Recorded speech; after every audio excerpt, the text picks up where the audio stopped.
Morning and welcome to Money Guru. मैं हूं स्वाति राणा और हर सोमवार की तरह मनी गुरु में आज भी हम बात करेंगे म्यूचुअल फंड्स की, कैसे आप निवेश की शुरुआत कर सकते हैं, आपके गोल के हिसाब से कौन से म्यूचुअल फंड्स आपके लिए बेहतर साबित हो सकते हैं और खास तौर पर हमारा फोकस आज रहेगा 20 साल में 1.5 करोड़ का कॉर्पस आप कैसे इकट्ठा कर सकते हैं, कम अवधि में ज्यादा रिटर्न देने वाले कौन से ऐसे फंड्स हैं, इसके बारे में भी जानेंगे। साथ ही खास तौर पर बच्चों की शिक्षा के लिए कहां पर निवेश कर सकते हैं, कैसे निवेश कर सकते हैं, कैसे अपना टारगेट सेट करें।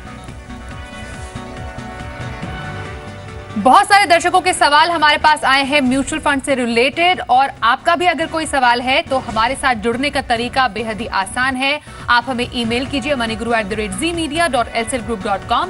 अपने सवाल के साथ अपना मोबाइल नंबर भी जरूर लिखिए। साथ ही और भी आसान तरीका एसएमएस का है, हमारा कोड है सेव। अपना सवाल 57575 पर भेज दीजिए। और आज के हमारे गेस्ट हैं Neeraj Chauhan, CEO Financial Mall. Neeraj, आपका बहुत स्वागत है मनी गुरु में। शुक्रिया। चलिए नीरज से बातचीत करते हैं और तमाम दर्शकों के सवालों के जवाब भी जान लेते हैं। पहले दर्शक का सवाल हमारे पास ईमेल के द्वारा आया है। बेंगलुरु से गौरीश नायक ने हमें सवाल भेजा है।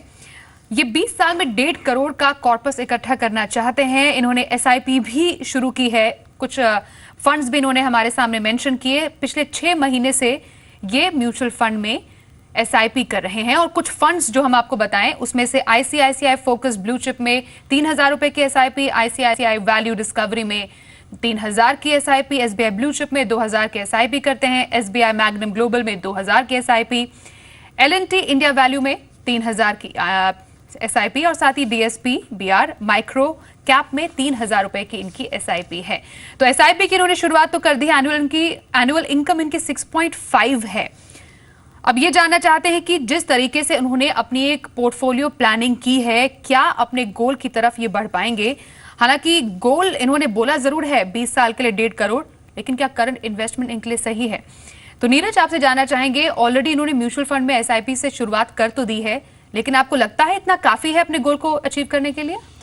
देखिए, देखने में नंबर बहुत छोटा लगता है। 16,000 रुपये प्रति माह निवेश करना है और 240 इंस्टॉलमेंट्स देनी है अगले 20 साल तक। जो इनका पोर्टफोलियो एक बड़ा ही बैलेंस पोर्टफोलियो है, इसमें लार्ज कैप भी है, मिड कैप भी है और मल्टी कैप भी है।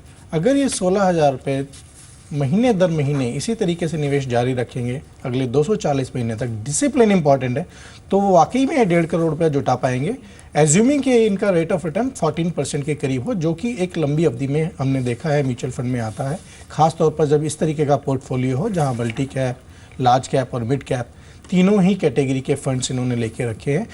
जैसा मैंने कहा, डिसिप्लिन यहाँ पर एक की है इनको ये पोर्टफोलियो आगे लेके चलने के लिए, और जो एक एज्यूम्ड सम है जो ये चाहते हैं 1.5 करोड़ रुपये एक्युमुलेट करना, वो निश्चित तौर पे कर पाएंगे, इसमें कोई दो राय नहीं दिखती है। तो गोल जो आपने सेट किया है 20 साल में 1.5 करोड़ का कॉर्पस जमा करने के लिए, वो गोल आप बिल्कुल सही रास्ते पे चल रहे हैं। नीरज, लेकिन आपसे ये भी जानना चाहेंगे, जब म्यूचुअल फंड्स में निवेश की बात आती है, एसआईपी की बात आती है, कई लोग कहते हैं कि हाँ मुझे एसआईपी करनी शुरू करनी है। How important is goal based financial planning? देखिए, एसआईपी आजकल काफ़ी फेमस है। कई लोग, जैसा आपने सही कहा, कि कहते हैं हमें एसआईपी करनी है, लेकिन एसआईपी सिर्फ एक मैकेनिज्म है, एक मोड है इन्वेस्टमेंट का। जैसे हम बैंक में करते हैं रिकरिंग डिपॉजिट, तो मंथ आफ्टर मंथ आप एक पैसा जमा करते हैं एफडी की जगह और उसको एक कॉर्पस इकट्ठा करते हैं। एसआईपी भी ठीक उसी तरीके से एक मैकेनिज्म है कि मंथ ऑन मंथ आप एक पैसा लगाएंगे और एक ड्यूरेशन के बाद आपको वो पैसा मिलेगा। लेकिन यहाँ पर एक जो इम्पॉर्टेंट एस्पेक्ट है, लोगों को ये क्लैरिटी लानी ज़रूरी है कि उनका गोल आज से 1 महीने बाद है, 1 साल के बाद है, 10 साल के बाद है या 20 साल के बाद है। और जैसा हम बोलते हैं कि generally your investment ceases the purpose. अगर आपका पर्पस क्लियर है, डिफाइंड है, उसके बाद आपको सही इंस्ट्रूमेंट चूज़ करना है। एसआईपी एक्चुअली आपकी जो आने वाली आय है उसको एक सही दिशा में निवेश करने का जरिया है। अगर आप इसको ठीक से समझेंगे तो आप एक बहुत एडवांटेजियस पोजीशन में होंगे और आप एक सही इंस्ट्रूमेंट भी सिलेक्ट कर पाएंगे एसआईपी के रूट से। एसआईपी इसलिए भी अच्छी है जब आप इक्विटी में लगाते हैं, क्योंकि आप एसआईपी डेट में भी कर सकते हैं, इक्विटी में भी कर सकते हैं, तो आपको एक तो प्राइस वैल्यू एवरेज मिलता है और एक वॉलेटिलिटी का एडवांटेज मिलता है। आप हाई पे भी परचेज करते हैं, लो में भी परचेज करते हैं, तो एवरेज प्राइसिंग रहती है। ऑल राइट, अगले दर्शक का सवाल भी लेते हैं। हमारे साथ गाजियाबाद से एसके अग्रवाल जी जुड़ गए हैं। अग्रवाल जी, आपका बहुत स्वागत है मनी गुरु में। बताइए आपने अब तक अपने फाइनेंशियल प्लानिंग कैसे की है, कोई पोर्टफोलियो अपने लिए बनाया है और क्या गोल सेट किया है अपने लिए? Okay, thank you. आपसे एक गुजारिश है, आप अपने टेलीविजन वॉल्यूम प्लीज बंद कर दीजिए सो दैट हम आपको बहुत आसानी से सुन पाएंगे। Okay okay. बताइए। हाँ, एक्चुअल में मैं चाहता हूँ, बताइए अग्रवाल जी। हाँ, मैं ये चाहता हूँ कि मैं एक्चुअल में रिटायरमेंट है, तो रिटायरमेंट के बाद में मैं डिविडेंड चाहता हूँ कि कहाँ निवेश करूँ मैं। ऑलराइट, अपने बारे में कुछ बताइए कि आप अब तक कोई आपने कहीं पर निवेश किया है, एसआईपी कभी की है या कहीं और कुछ आपके इन्वेस्टमेंट्स हैं? मैं म्यूचुअल फंड में निवेश करता था, हाँ, लेकिन मेरे को उसमें कोई फायदा हुआ नहीं। 5 साल के बाद में भी मेरे को बहुत ज्यादा 10% से ज्यादा मेरे को मिला नहीं। ऑलराइट, और है ना? आप और मैं, हाँ, और कितना इसमें इन्वेस्ट आप कर सकते हैं? आप कोई मैं अवधि करीब 20,000 के आसपास में मैं इन्वेस्टमेंट पर मंथ कर सकता हूँ। या लमसम 2 से 3 लाख रुपए आप बता रहे हाँ, थे? वो भी, हाँ, वो भी कर सकता हूँ मैं, 2 से 3 लाख रुपया भी मैं लमसम में भी कर सकता हूँ। लेकिन मेरे को एक्चुअल में चाहता हूँ कि डिविडेंड मेरे को टैक्स फ्री मिले। तो टैक्स फ्री डिविडेंड के लिए आपको लगता है जो ये स्ट्रैटेजी अपना रहे हैं और जो उन्होंने अपने लिए एक अमाउंट सेट किया है वो सही है नीरज? अग्रवाल साहब के लिए देखिए जानना जरूरी है कि जो डिविडेंड है, कोई भी टैक्स फ्री डिविडेंड रहेगा अगर वो इक्विटी ओरिएंटेड स्कीम में पैसा लगाते हैं जहां पर इक्विटी निवेश होगा। लेकिन डिविडेंड जो म्यूचुअल फंड से आता है वो एक्चुअली यूनिट्स की प्राइस उतने से कम हो जाती है, तो डिविडेंड कोई पॉकेट से नहीं आ रहा है, डिविडेंड आप ही की जो ग्रोथ हुई है उसमें से आ रहा है। तो डिविडेंड लेना क्यों है ये नहीं मालूम है। अगर आपको एक रेगुलर फ्लो ऑफ इनकम चाहिए और उसको टैक्स फ्री चाहिए तो बेटर स्ट्रेटेजी ये है कि आज आप कुछ पैसा डालें और 1 साल के बाद 1 साल की अवधि तक इंतजार करें, उसके बाद वहाँ से एक सिस्टमैटिक विड्रॉल प्लान के जरिए आप पैसा वापस लेना शुरू करें जो कि टैक्स फ्री रहेगा। डिविडेंड इरेटिक होगा, कभी डिक्लेयर होगा कभी नहीं होगा। तो अगर आपकी इंटेंशन है एक रेगुलर इनकम लेना और इक्विटी की तरफ आप जाना चाहते हैं, इक्विटी का जोखिम समझते हैं जो कि 1 या 2 साल के लिए नहीं एक निवेश अच्छा होता। नीरज यहाँ पर रिटायरमेंट के पर्पस के लिए भी कह रहे थे क्योंकि 66 इयर्स ओल्ड, तो वो कितना मैटर करता है यहाँ पर? देखिए रिटायरमेंट का मतलब ये है कि इनको रेगुलर स्ट्रीम ऑफ इनकम चाहिए। अब ये कंजम्पशन मोड में है, लेकिन ये जोखिम कितना लेना चाहते हैं, क्योंकि एसआईपी तो इनके लिए बिल्कुल कतई नहीं है। एसआईपी का ऑब्जेक्टिव होता है एक्युमुलेट करना पैसे को, ना कि विड्रॉल करना वहाँ से। तो एसआईपी के जरिए नहीं जाएंगे, ये लमसम वहाँ पर डिप्लॉय करेंगे और वहाँ से मंथली कुछ लेंगे। 1 साल के बाद जो भी अमाउंट आएगी एसडब्ल्यूपी के जरिए वो नॉन टैक्सेबल होगी। तो वो मैकेनिज्म ज़्यादा अच्छा है। लेकिन यहाँ जरूर समझें कि 1-2 साल का टाइम होरिजन बहुत छोटा टाइम होरिजन है, वॉलेटाइल रहेगा, रिस्क रहेगा बहुत ज़्यादा। तो आपको 7-8 साल 10 साल का टाइम होरिजन लीजिए, उसके बाद इस तरीके से चलिए और बैलेंस फंड आप लीजिए अपने लिए, वो ज़्यादा बेटर रहेगा। ऑलराइट, अगले दर्शक का सवाल लेते हैं। असम धुबरी से हमारे साथ दीपक इस वक्त फोन लाइन पर जुड़ गए हैं। दीपक, आपका बहुत स्वागत है मनी गुरु में। आप ने अपने लिए एक गोल सेट किया है जिसमें आपने हमें बताया कि आप 20 साल में 50 लाख का कॉर्पस इकट्ठा करना चाहते हैं। अपने बारे में कुछ बताइए, अब तक कि आपने अपनी फाइनेंशियल प्लानिंग कैसे की है?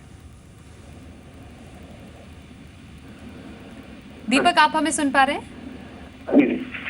दीपक, आपका स्वागत है मनी गुरु में। अब तक कि आपने अपनी पोर्टफोलियो प्लानिंग कैसे की है और क्या सेट किया है टारगेट अपने लिए?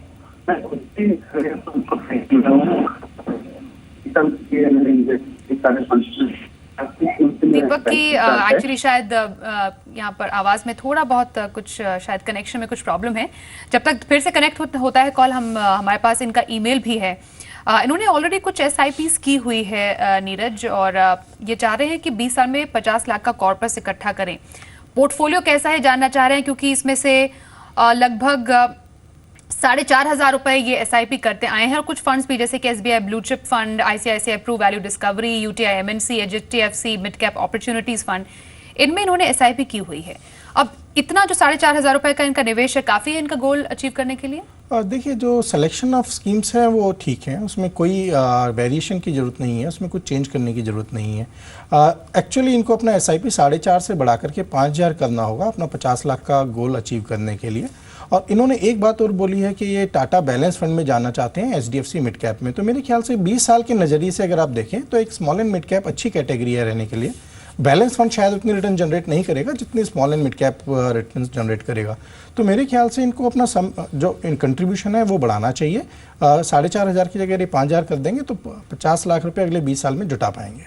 ऑलराइट, तो इनका पोर्टफोलियो आप कह रहे हैं सही है, लेकिन हाँ शायद 500 रुपए की कमी हो रही है, क्योंकि ऑलराइट यहाँ पर क्योंकि गोल सेटिंग की बात होती है। आपसे बहुत ब्रीफ में मैं जानना चाहूंगी, क्योंकि गोल बेस्ड फाइनेंशियल प्लानिंग जब हम करते हैं, क्या एक मिनिमम एक टाइम फ्रेम सेट करें कि मैक्सिमम टाइम फ्रेम सेट करना बेहतर ऑप्शन होता है? देखिए, यूजुअली गोल तो डिफाइंड होते हैं। अगर आपको एक रिटायरमेंट के लिए प्लानिंग करनी है, लेट्स से एक रिटायरमेंट गोल है, तो आपको रिटायरमेंट 55 पे होना है, 60 पे होना है, 58 पे होना है, तो एक टाइमलाइन डिफाइन होगी आज से लेकर के आप तब तक एक पैसा निवेश करने वाले हैं। सिमिलरली अगर आपने बच्चे की एजुकेशन है तो वो तो 17 साल पे ही होगी या 22 साल पे होगी या 20 साल पे होगी, वो भी डिफाइंड है। तो ये टेन्योर्स जो हैं वो डिफाइंड है। टेन्योर डिफाइन होने के बाद आपको जब गोल अमाउंट डिसाइडेड है कि आपको कितना अकुमुलेट करना है, अब वो अकुमुलेशन आप इक्विटी से भी कर सकते हैं, डेट से भी कर सकते हैं। अगर आपका इनकम बहुत ज़्यादा है तो आप डेट से भी कर पाएंगे, लेकिन टैक्स एफिशिएंसी नहीं होगी और रिटर्न्स कम आएंगी। तो बेसिकली आपका एंड ऑब्जेक्टिव पकड़ के आप इन्वेस्टमेंट शुरू करें।